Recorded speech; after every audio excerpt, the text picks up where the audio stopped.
Olá, tudo bem com vocês? No vídeo de hoje, vou contar alguns dos causos mais impressionantes que já apareceram aqui no canal. Então já deixa o seu joinha, porque essas histórias merecem demais.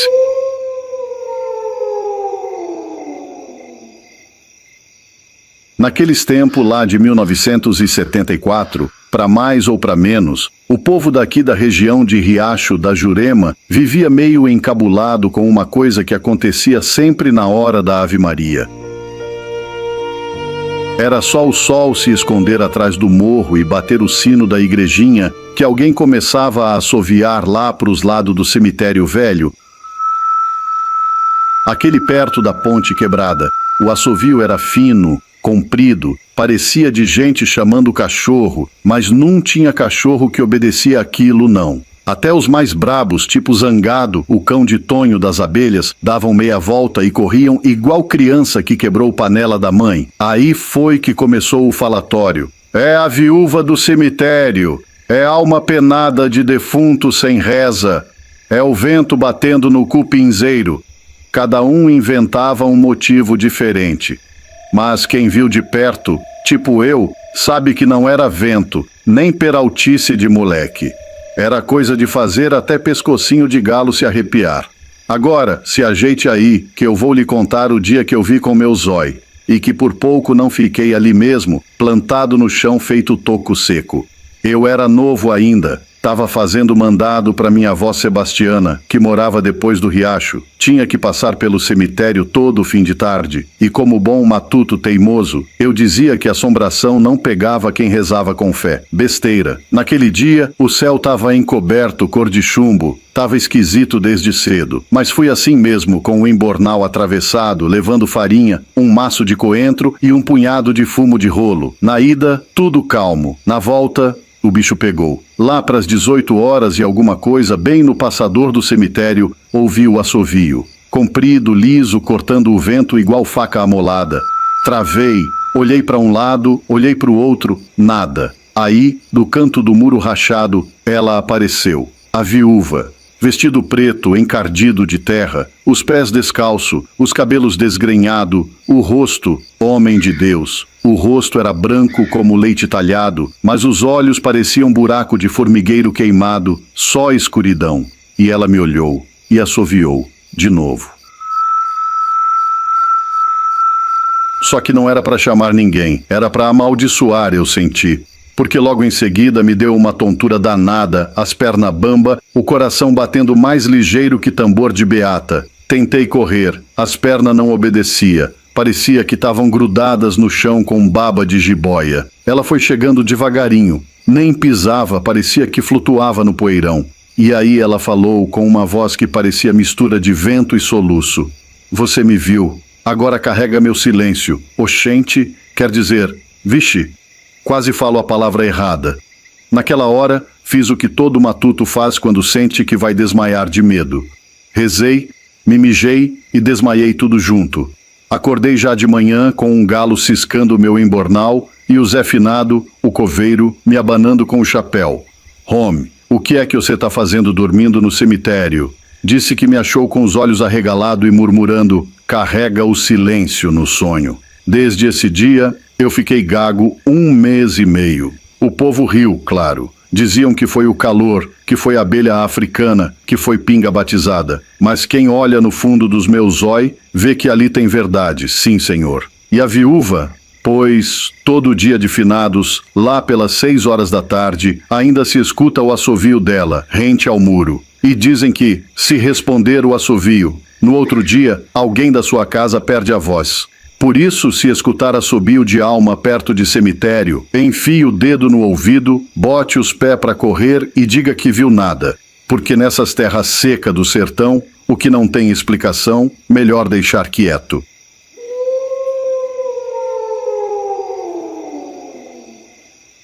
Pois me contaram, e foi gente de palavra, viu? A história de um caboclo por nome de seu Clementino. Homem de respeito, mas metido num mundo que pouca gente entende. Era rico que só, mas não era aquele rico feliz que anda leve e dorme de rede na sombra. Era rico com sede, sede demais, sede que não mata com água, nem com fortuna.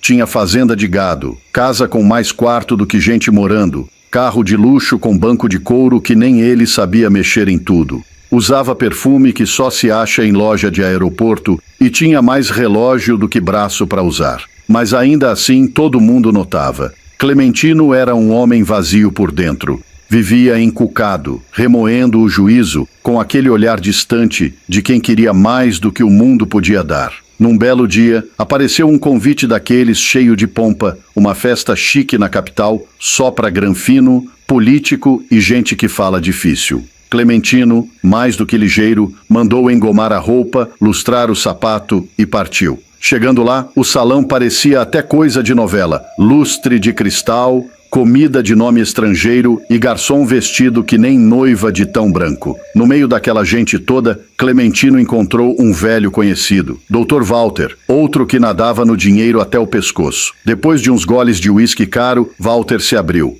Clementino, vou lhe contar uma coisa. Eu tô ficando mais rico a cada semana. Toda vez que invisto em alguma coisa, o negócio vira ouro. Isso é graças a um velho sábio que eu conheci. Homem simples, mas que sabe das coisas. Os conselhos dele são certeiro. Parece que vê o futuro, o homem. Os olhos de Clementino brilharam mais do que os anel de ouro que ele usava em cada dedo.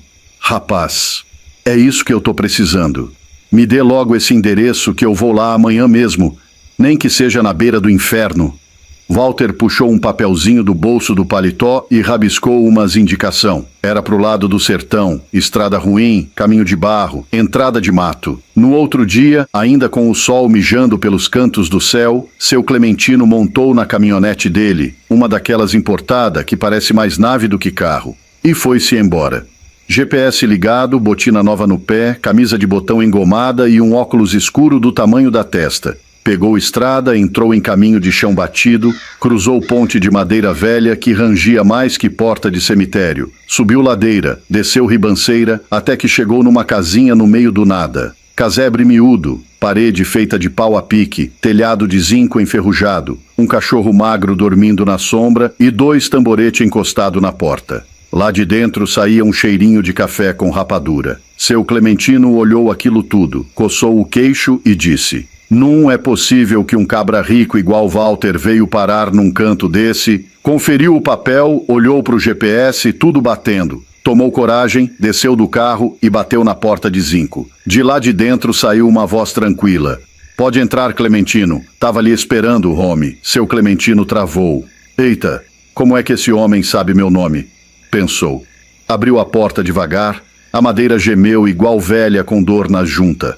Lá dentro, sentado numa cadeira de madeira esculhambada, estava o tal do velho sábio. Homem miúdo, roupa simples, olho fundo e manso, barba branca, e na parede só uma estante cheia de livro grosso, com capa de couro e cheiro de mofo velho. Do lado, uma cadeira de balanço torta e um bule no braseiro. O velho apontou com o queixo. Sente aí, Clementino. Tome um café e vamos prosear. E prosearam. O velho falou como quem conta a história de infância. Foi soltando os conselhos devagar, como quem despeja água quente no bule sem pressa. Falou de ganância, vaidade, o tempo, a ilusão da riqueza, das coisas que valem e das que só pesam no lombo da alma. Clementino escutava calado. Cada frase parecia que dava uma pancada leve no peito dele. Foi sentindo uma paz estranha, um peso sumindo, uma clareza diferente no meio da cabeça. No fim, já com o sol começando a se deitar por trás dos morros, ele disse: Ô, velho, muito obrigado por tudo. Mas me diga uma coisa, com tanta sabedoria, tanta luz na cabeça, cadê suas coisas, homem?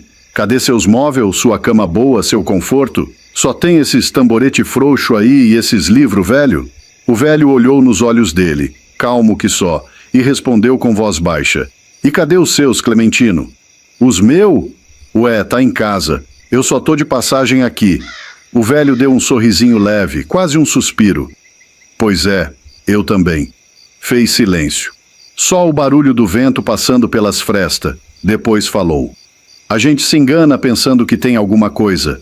Junta tralha, compra ouro, bota senha em tudo. Mas na hora de ir, vai nu. O que vale mesmo é o que você planta na vida dos outros. E o que você leva é o que o povo lembra quando você já virou retrato na parede. E antes de Clementino sair, Ainda disse: não se ache dono de nada, não, nem da própria sorte. Viva leve, ajude mais, queira menos, e se sobrar tempo, sorria. Seu Clementino voltou para a caminhonete sem dizer uma palavra. Foi-se embora com o sol no rosto e o coração meio frouxo. E desde então, nunca mais foi o mesmo. Moral do causo: quem vive para juntar, morre apertado. Mas quem vive para servir, vira memória boa.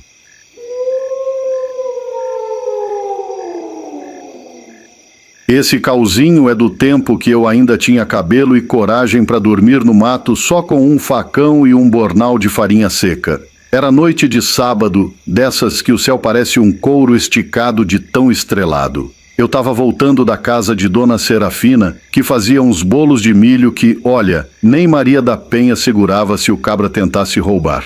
Eu vinha campeando o caminho por entre as moitas, com meu cachorro Catitu, um vira-lata invocado que farejava a assombração até debaixo de pedra. A lua estava grande, amarelona, parecendo gema de ovo de capoeira, e o mato todo quieto, só com o som dos grilos e uns passarinhos que não tinham juízo de dormir. Foi aí que começou a nervosia. Catitu parou de uma vez, o pelo eriçado igual escova de limpar bule. Ficou travado, rosnando para um canto escuro do mato, bem no bambuzal que ficava depois da curva do riacho. E aquele bambuzal, meu fi, era famoso. Diziam que de noite fazia som de gente chorando, gemido de parto e até um berro de bode com asma. Mas eu nunca acreditei, não, até aquela noite. De repente escutei um tropé pesado, parecendo cavalo, mas com um compasso que não era de bicho normal. Cada passada vinha junto com um bafo quente como se alguém tivesse fritando cebola no inferno. E o cheiro... Ave Maria! Era enxofre com capim queimado, misturado com o azedo de roupa guardada molhada. Eu congelei no meio da trilha. Nem respirava, nem piscava, nem sentia mais os dedos do pé. E lá vem a peste. Uma besta preta, do tamanho de um burro velho, com o corpo de égua forte, mas sem cabeça nenhuma. No lugar do pescoço só tinha fogo, um fogo danado, alaranjado, saindo como se fosse bico de lamparina descontrolada, cuspindo labareda para todo lado.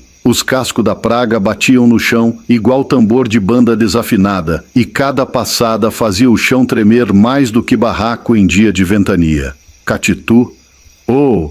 O bichinho virou um ponto preto no horizonte. Saiu num pinote tão ligeiro que deixou até a alma dele para trás. Eu acho que ele só parou de correr 3 dias depois, quando chegou em algum lugar que vendia salsicha e sossego. E eu? Eu me joguei atrás de um cupinzeiro, tremendo igual vara de pescar em rio cheio de traíra.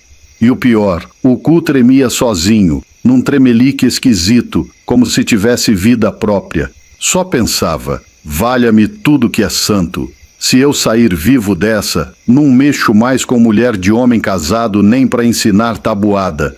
A tal mula sem cabeça passou cuspindo faísca, com a juba em fogo e o rabo batendo no chão igual chicote. Quando ela sumiu no meio da moita, deixei passar uns 5 minutos para ver se o coração voltava a bater e o rabo parava de dançar samba. Levantei, as pernas mole, as mãos geladas e a boca seca que nem tampa de chaleira esquecida no fogão. Fui cambaleando até a encruzilhada, rezando uns pedaços de oração misturado com cantiga de roda e uns palavrão de desespero. Na encruzilhada, encontrei um toco e sentei, só para ver se a alma voltava. E juro, ali eu chorei de soluçar. Mas não foi medo, não. Foi raiva de mim mesmo por ter escolhido passar naquele caminho, sabendo que o povo vivia dizendo que lá era terreiro de visagem. No outro dia, cheguei na feira de Santana do Brejo, branco que nem pano de enterro, tremendo ainda. Contei o causo pro povo.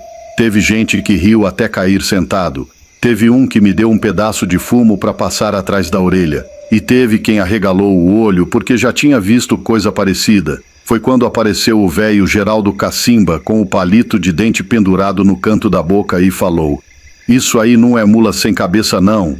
Isso é o cavalo do Coronel Venâncio, que morreu queimado quando o engenho dele pegou fogo. Dizem que o bicho virou maldição e campeia o mato toda noite buscando o dono." Desde esse dia, eu nunca mais passei naquele bambuzal sozinho. Quando tenho que ir, só vou de dia e acompanhado, com um galho de arruda atrás da orelha, vela benta no bolso, um terço no pescoço, e se deixar, até com a Bíblia aberta no Salmo 91. E se um dia você, meu filho, lá pras bandas do mato, escutar um tropé no escuro, se esconda atrás de qualquer coisa, nem que seja uma galinha. Faça cara de pau e finge que tá morto, porque nervosia não pega matuto, que não se mete com desmantelo alheio.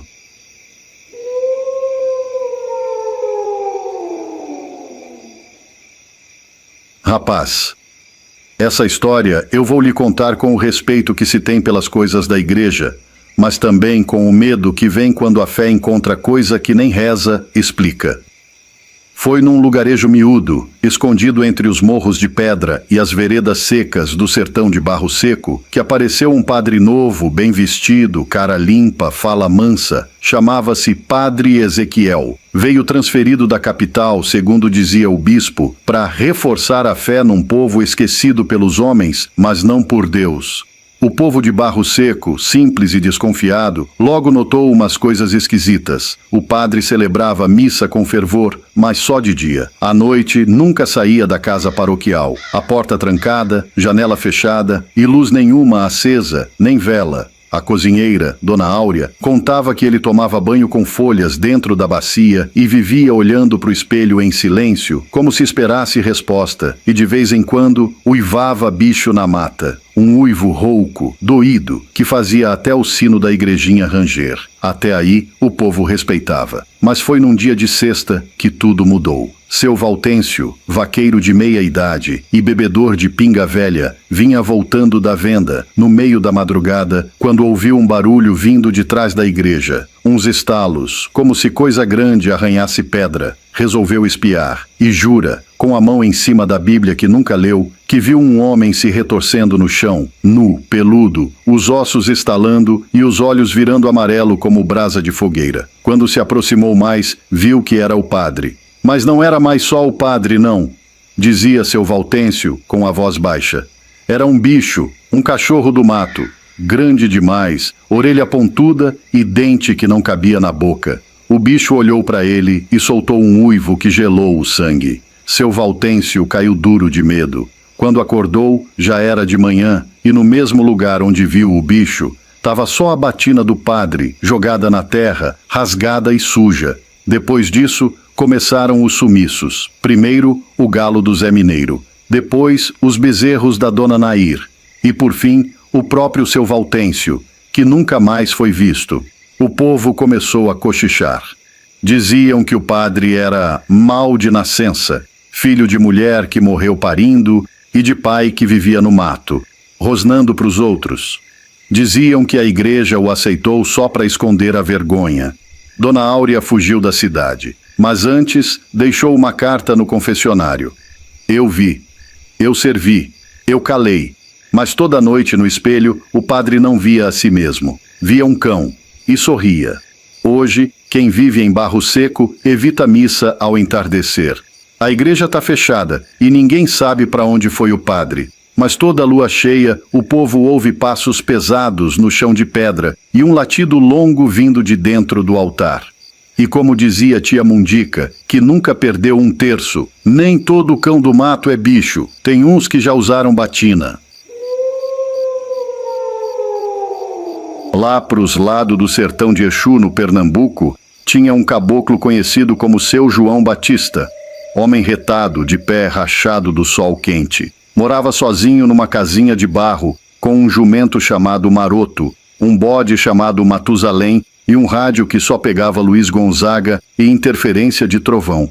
Pois bem, num certo mês de agosto, que todo mundo sabe que é mês de desgosto e assombração, Seu João estava sentado no tamborete, coçando o pé com uma colher de pau, quando o neto dele, Beneditim, apareceu vindo lá de Araripina para passar as férias. Vô, diz aí um causo daqueles bem cabuloso que você vive me prometendo e nunca conta. Seu João coçou o queixo, cuspiu de banda e falou: vou lhe contar o dia que meu bode falou comigo e me ensinou a jogar no bicho. O menino arregalou os olhos. Falou, vô, o bode tá me tirando. Tá pensando que véio é doido, é? Escute aí.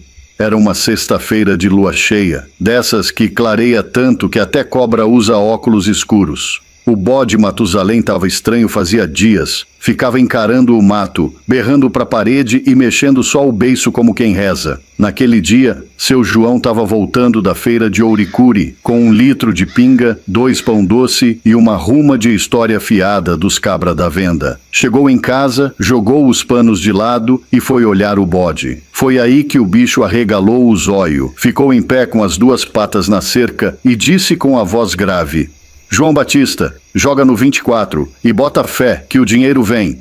Seu João caiu sentado no chão, gritou valha-me Nossa Senhora dos Bodes Falantes e correu pro mato achando que estava com febre ou que a pinga era batizada com querosene. No outro dia, acordou com a cara no meio das galinhas. Ainda zonzo pensou, será que foi sonho? Mas o bode olhou de novo e deu uma piscada. Igualzinho gente que guarda segredo. Resultado, João Batista foi escondido até a cidade e jogou 10 cruzeiro no bicho, no 24, veado. No outro dia, ganhou 200 cruzeiro. Nunca viu dinheiro daquele tanto nem no dia que o padre esqueceu a sacolinha da coleta. Com o dinheiro comprou rede nova, um par de alpercata e ainda mandou fazer um retrato dele e do bode, pendurado na sala até hoje. Mas o mistério não para por aí não. Mas e depois disso? O bode falou mais? Não falou mais nunca, menino. No outro mês, Matusalém sumiu. Sumiu que nem vento. Disseram que viram uma moça vestida de branco levando ele pro mato. Outros juram que ele virou um encantado, um espírito de luz disfarçado, tipo guia de bicho de sorte. E desde então, lá no cipó quebrado, quem joga no 24 na lua cheia ganha, mas no outro dia tem que deixar um prato de sal grosso e rapadura em cima do lajeiro. Senão, o dinheiro vira areia dentro do bolso. Beneditim coçou a cabeça, os olhos cheios de dúvida e riso. Você inventa demais. Pois se invento que a língua caia seca no chão, igual tripa de tatu. Agora vá buscar o café, que contar causo também dá sede. E foi assim que o velho João Batista ensinou pro neto que no sertão até bode tem segredo.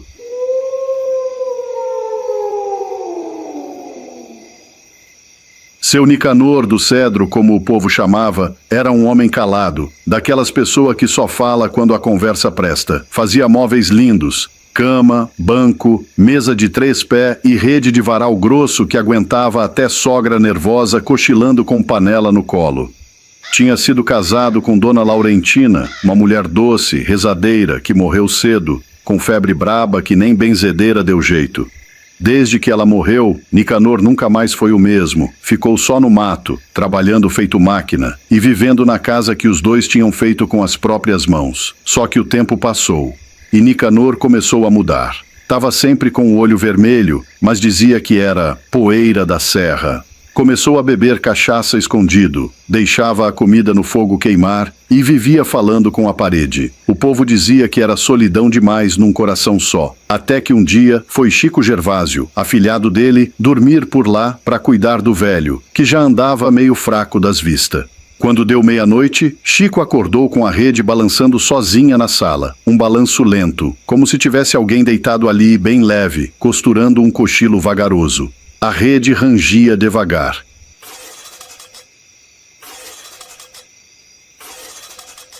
Chico, achando que era o vento, foi fechar a janela.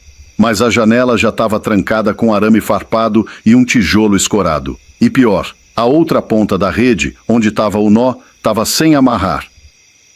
Ou seja, não tinha como balançar. Chico travou. Ficou parado, suando frio, com aquele cheiro de coisa guardada no tempo entrando pelo nariz. De repente, escutou um sussurro baixo, como se fosse a voz de uma mulher rezando baixinho. Ave Maria cheia de graça. Ele saiu correndo que nem alma penada. Tropeçou na gamela, bateu o joelho no pilão e se trancou no quarto. No outro dia, não disse nada, mas foi embora antes do sol nascer, deixando só um bilhete. Tio Nicanor, arrume a rede, mas bote uma vela benta na sala, porque ali tem coisa que não é da terra. O povo começou a comentar. Tinha algo estranho naquela casa. De dia, tudo quieto, vida normal. Mas de noite, os poucos que passavam perto escutavam a rede balançando, mesmo sem ninguém. Teve uma noite que Roseno, o leiteiro, passou de bicicleta e viu a silhueta de uma mulher sentada na rede, penteando os cabelos com uma escova invisível. E sabe o que é mais danado? Era o mesmo jeito de pentear cabelo que Dona Laurentina tinha em vida. E mais, a escova ainda estava guardada no mesmo armário, coberta por um pano de renda, intocada. Seu Nicanor, por sua vez, nunca negou nem confirmou. Só disse uma vez, num gole de cachaça, olhando para o terreiro seco: às vezes a saudade é tanta que arruma um jeito de voltar sozinha. E depois disso, o velho foi ficando mais calado. Continuava vivendo ali, sozinho com suas tábuas, suas lembranças e a rede que rangia sozinha nas noites de lua minguante. Hoje em dia, a casa está fechada. Dizem que ninguém conseguiu morar lá muito tempo. Uns falam que é só tristeza acumulada. Outros juram que, se escutar com atenção, lá pelas 11 horas da noite, dá para ouvir a voz de Dona Laurentina dizendo: Nicanor, venha pra rede que já esfria. E se tu duvida, vá lá embaixo da roça, pergunte pro povo e tente passar uma noite naquela casa. Mas vá com fé, porque quem tem medo de rede balançando não deve provocar quem já dorme do outro lado. Vou lhe contar o cauzinho do padre que sumiu dentro da garapa. Um trem tão esquisito que até relógio parou no dia e o sino da igrejinha tocou 3 vezes sem ninguém botar a mão. Isso foi lá pras bandas de Cacimbinha do Meio, num povoado miudinho que só tinha um bar, uma bodega, uma igreja de parede rachada e um salão que servia de tudo, de velório a bingo beneficente. O padre da paróquia era um homem já velho, de nome Padre Honório, que rezava missa, benzia a espinhela caída e ainda ajudava as viúvas a catar lenha. Só que o povo dizia que ele tinha um segredo, uma coisa que carregava no peito como quem carrega caroço de abacate atravessado. Pois num é que chegou a Semana Santa e seu Leléu do Açúcar resolveu montar uma barraca de garapa bem em frente à igreja para ganhar uns trocados enquanto o povo rezava e chupava cana. A garapa era boa, tirada na mão com um rolo de ferro e coada num pano que já estava verde de tanto uso, mas ninguém ligava. O importante era que o caldo adoçava até pensamento ruim. Eis que no sábado de Aleluia, depois da missa das 5 da tarde, Padre Honório passou pela barraquinha, parou, limpou o suor com o lenço e pediu um copão de garapa. Seu Leléu, todo feliz, serviu com gosto. Padre Honório tomou num gole só e disse: tá doce, demais até. Foi só isso. Aí, o padre olhou para a engenhoca de moer cana, se aproximou como quem vai benzer, botou a mão na alavanca e, puf, sumiu. Simplesmente sumiu. Não deu tempo nem de dar um ai. Sumiu no ar, como se tivesse sido tragado para dentro do rolo de ferro ou puxado por um vórtice do além. Só ficou o chapéu pendurado num dos pregos da barraquinha. O povo achou que era brincadeira, mas quando foram procurar, o velho tinha desaparecido de verdade. Vasculharam o engenho, o mato, o terreiro da igreja, o beco da bodega, nada. Até o cachorro dele, um fila chamado Veneno, ficou uivando de noite inteira na porta da sacristia. Aí começaram os falatórios, e Cacimbinha virou desmantelo. O padre virou santo. Foi levado por alma penada que ele não quis enterrar. Isso é castigo, que ele benzeu um batizado sem água. Mas aí, na madrugada do domingo, quando o galo ainda nem tinha pensado em cantar, o rolo da garapa começou a girar sozinho, chiando baixinho, igual panela de pressão. E no caneco debaixo da bica escorreu uma garapa vermelha, cor de vinho fraco, e junto dela, um bilhetim dobrado dentro de um plástico. O bilhete dizia assim, com letra torta: o que é doce demais, o céu não aguenta. Estou bem, mas não posso voltar. Continuem rezando e adoçando a vida, com moderação. Desde então, o povo só toma garapa em copo pequeno. E se um dia você for para Cacimbinha do Meio e vir uma barraquinha fechada com um aviso escrito: só volto quando o padre descer, não estranhe. É que ninguém mais teve coragem de abrir a engenhoca de novo. Eita mundo virado, meu fio.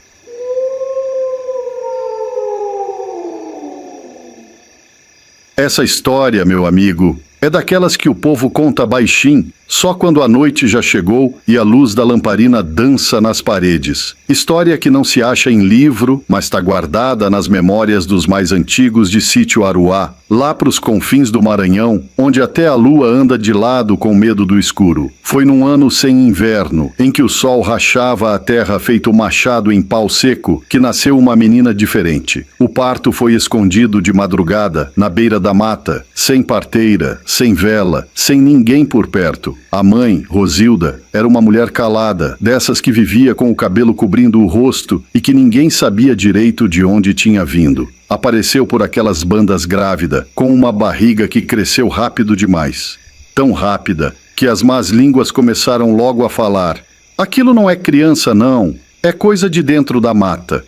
E tinha um detalhe que ninguém esquecia. Rosilda, toda noite, antes do galo cantar, sumia no mato por uns minutos. Voltava com os pés sujos, os olhos arregalados e um cheiro de cipó queimado grudado no vestido. Uns diziam que ela ia fazer promessa. Outros que ia se deitar com o coisa ruim, aquele espírito velho que mora no zoco de árvore e fala com voz de vento. Quando a menina nasceu, ninguém foi ver. Só dias depois é que Dona Nicinha, a benzedeira, foi chamada. Chegou na casinha humilde, abriu a porta e viu. A bebê era linda, morena da cor da terra molhada, cabeluda que só, mas tinha um olho só diferente do outro. Um olho normal, castanho, de gente. O outro, amarelo, cortado no meio, igual olho de gato. Ou pior, igual ao de bicho que a gente nem tem nome. E não era só isso, não. À noite aquele olho brilhava. Não é modo de dizer não. Brilhava mesmo, feito candeeiro. E quando a menina dormia, ele continuava aberto. Parecia vigiar quem entrava no quarto. Quem olhava demais sentia um arrepio subir da espinha até a nuca, como se tivesse gente respirando no cangote. O povo começou a evitar a casa. A menina, que ganhou o nome de Aurina, cresceu sem brincar com ninguém. Rosilda também foi ficando cada vez mais estranha. Falava com o fogo, respondia ao vento e deixava oferenda nas encruzilhadas. Peixe cru, flor murcha e garrafinha com coisa preta dentro. Dona Nicinha tentou benzer a menina 3 vezes. Na última, voltou com a mão cheia de bolhas e a boca torta. Jurava que o olho da criança piscou para ela sem o rosto piscar junto.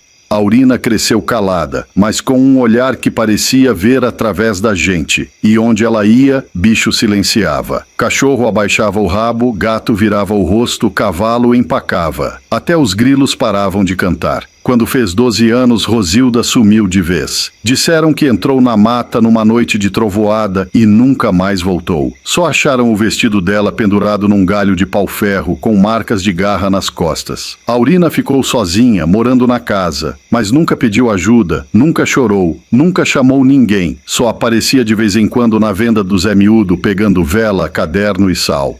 Pagava certo, mas ninguém olhava no olho dela. E aí vem o mais estranho. Teve um tempo em que gente começou a adoecer de medo. Gente que sonhava com mata fechada, olhos brilhando no escuro e uma menina que dizia: agora você me viu, agora você não esquece mais. Alguns enlouqueceram, outros morreram dormindo. E em toda a casa que isso acontecia, uma vela se apagava sozinha à meia-noite e um olho de gato era desenhado na parede como se arranhado com unha. Dizem que Aurina ainda vive por lá, que aparece só quando quer, que o olho dela viu mais do que devia, viu coisa que nem Deus olha, e que ela foi marcada por um amor que não era para existir. Um amor de mato, de coisa antiga, de bicho sem nome, e como diz o povo de lá, quem tem olho de bicho vê o mundo que a gente não quer ver. Esse caos aconteceu numa dessas quaresmas brabas, tempo que o povo daqui respeita mais que a autoridade. É quando os nervosia anda solto, o mato sussurra nome de gente viva e até cachorro evita uivar. Pois foi bem nesse tempo que o Benedito, menino magrelo de 11 anos, veio da cidade grande para passar uns dias com a avó no sítio. O menino, criado em apartamento, vivia no celular e achava que Saci era desenho de escola. Só que aqui no sertão, as coisas não são bem assim não. Na primeira semana, Benedito já estava amigo de Chiquinho, primo da roça, mais sabido que cobra de duas cabeças. Chiquinho era todo metido a matuto esperto e vivia contando história de saci, caipora, mula de fogo e boi que fala latim. Num fim de tarde, lá pelas 3:30, com o sol caindo de banda, Chiquinho teve a ideia. Vamos caçar um saci, homem. Que nada, cabra. Isso é invenção da professora de folclore, respondeu Benedito fazendo pouco. A invenção é tua. Quero ver tu dizer isso quando ele botar bosta no teu cuscuz. E riram. No outro dia, se armaram com peneira velha, garrafa de guaraná e uma rolha de pinga e se embrenharam no mato. Chiquinho ensinou. Tu vê um redemoinho, tu corre, joga a peneira por cima. Se acertar, o saci fica preso. Aí tu bota ele na garrafa. Mas tem que tampar, viu? Se deixar aberto, ele escapa e se vinga. Benedito ria que só, debochando, dizendo que aquilo era coisa de cabra sem estudo. Só que o redemoinho apareceu de verdade.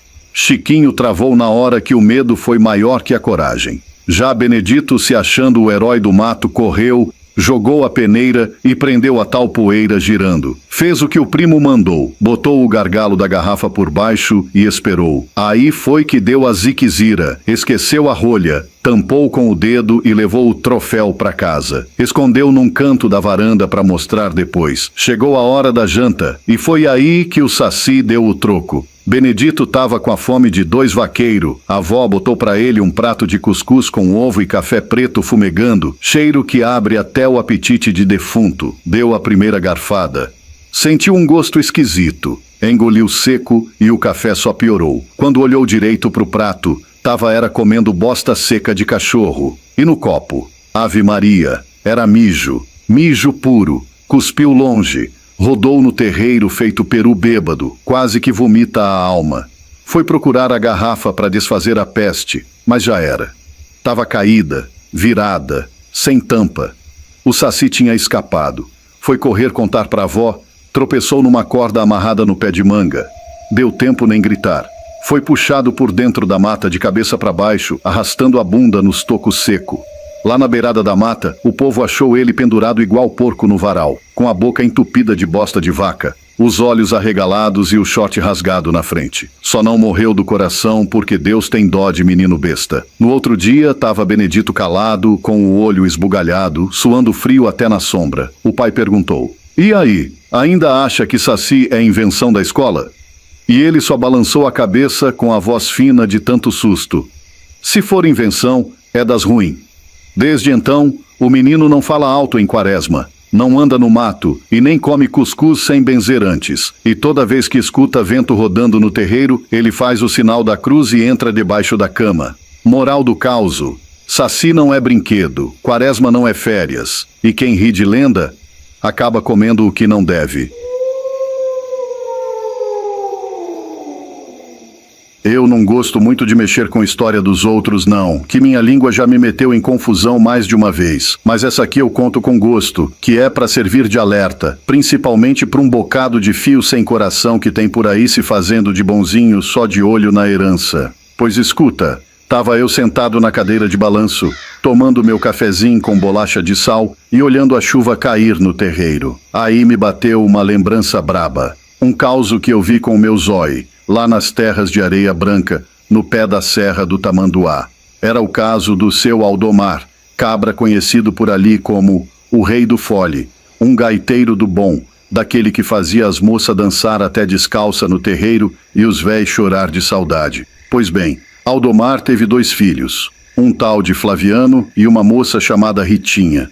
Só que, depois que o filho mais velho dele, Djalminha, que era quem cuidava da roça, morreu num acidente daqueles de deixar o céu calado, o véi ficou sozinho naquela chacrinha. Djalminha estava no aviãozinho agrícola, jogando veneno na lavoura dos outros. E num dia de muito vento, o bicho caiu lá pras bandas do Brejo Fundo. Foi uma tristeza só. A roça que era do Djalminha passou pro pai, né? E Aldomar ficou por lá, vivendo só, fumando igual trem em subida e bebendo cachaça com mais vontade que padre em batizado. A terra tinha lá seus 10 hectares. Coisa pequena, mas muito ajeitadinha. O véi era caprichoso, planta em curva de nível, galinheiro limpo, cerca esticada que parecia régua. Só que, depois que Djalminha foi embora, os outros 2 fios parece que esqueceram do pai. Não iam, não mandavam nem cartão de novena. O véi sobrevivia na base do cafezinho do vizinho, e quando faltava pó, ele dava um pulo lá na venda de seu tonico só para esquentar o bucho e prosear um pouco. Aí, eis que um dia veio essa reviravolta no mundo da política.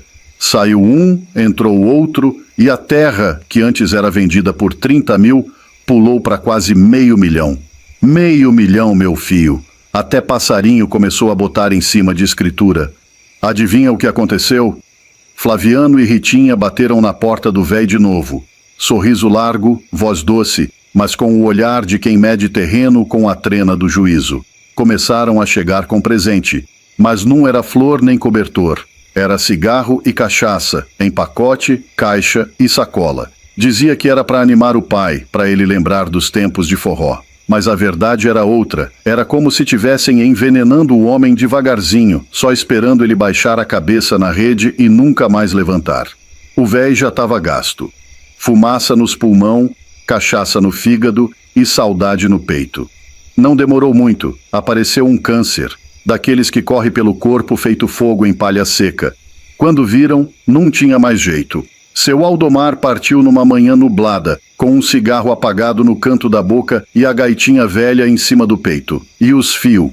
2 dias depois, já estavam no cartório, vendendo a chácara. Meteram tratores, arrancaram o pé de seriguela que o véi plantou com o neto e botaram tudo no chão. E dividiram a grana rindo, como se tivessem ganhado na loteria. E eu fico cá comigo. Que valor tem a família quando o coração deles vale menos que 1 hectare de terra seca?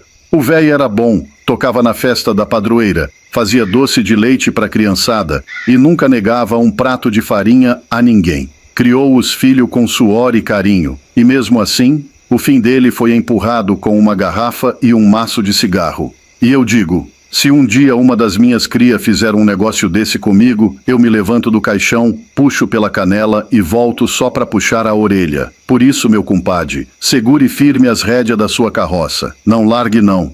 Porque tem filho que só pega na sua mão para conferir se você ainda está respirando. E se for fraco, ele mesmo puxa o último suspiro. Pois era isso. Um caos doído, mas cheio de ensinamento. Eita! Chegamos no fim dos cauzinhos, minha gente. Se você gostou, se inscreve no canal, viu? Não custa nada e ajuda esse matuto aqui a continuar contando as histórias do sertão. Deixa um gostei aí também, que eu fico mais faceiro que bode em feira. Fiquem com Deus. E até os próximos causos, se Deus quiser.